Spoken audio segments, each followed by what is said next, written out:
Assalamualaikum warahmatullahi wabarakatuh ya. Ketemu lagi saudaraku di channel Kampus Ilmu Hikmah ya. Nanggapi komentar saudara kita ya, amalan pengasihan dan pembersihan. Ya. Jadi amalan pengasihan itu juga bisa untuk membersihkan. Ya. Ketika yang Anda amalkan itu adalah sebuah amalan yang positif gitu ya. Jadi tidak akan bertentangan, misalkan ya, ini pertanyaan saudara kita ya. Saya mengamalkan ayat kursi, terus saya mengamalkan apa lagi? Surat Taubah surat Al-Zalzalah, ya, surat Al-Fil misalkan. Apakah itu berbenturan energinya? Ya.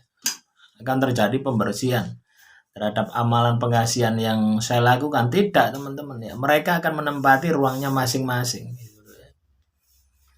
Baru terjadi pembersihan ketika di dalam diri Anda itu ada unsur makhluk halus ya.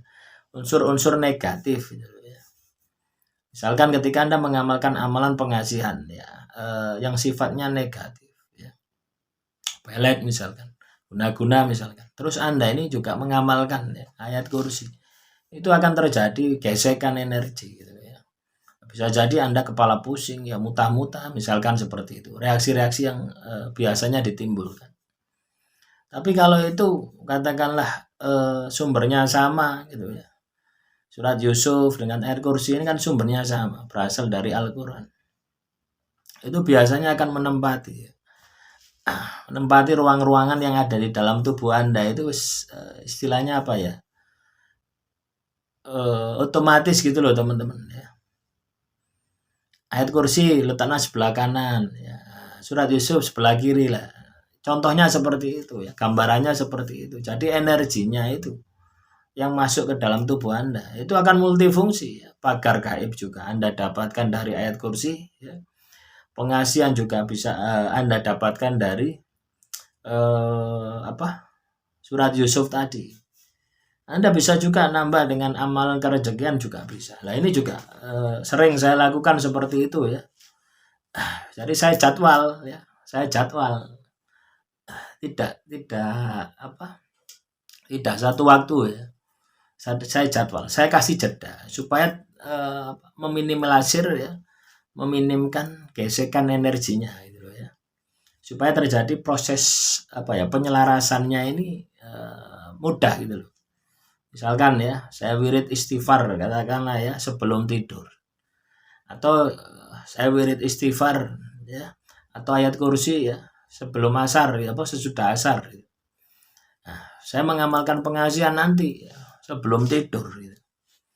Saya mengamalkan kerejekian ya, setelah sholat subuh sampai sholat duha gitu.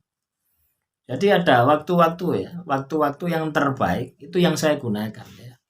Waktu-waktu yang terbaik yang saya gunakan untuk mengamalkan sebuah amalan. Apakah itu pengasihan, apakah itu ilmu hikmah ya, kerejekian, atau itu pagaran gaib. Nah, semua ini ada waktu-waktunya gitu loh ya. Supaya apa? Supaya bisa meminimalisir apabila terjadi crash. Tapi ya enggak crash, sebenarnya enggak crash. Ya. Jadi misalkan Anda habis ayat kursi terus baca surat Yusuf gitu. Ya enggak masalah.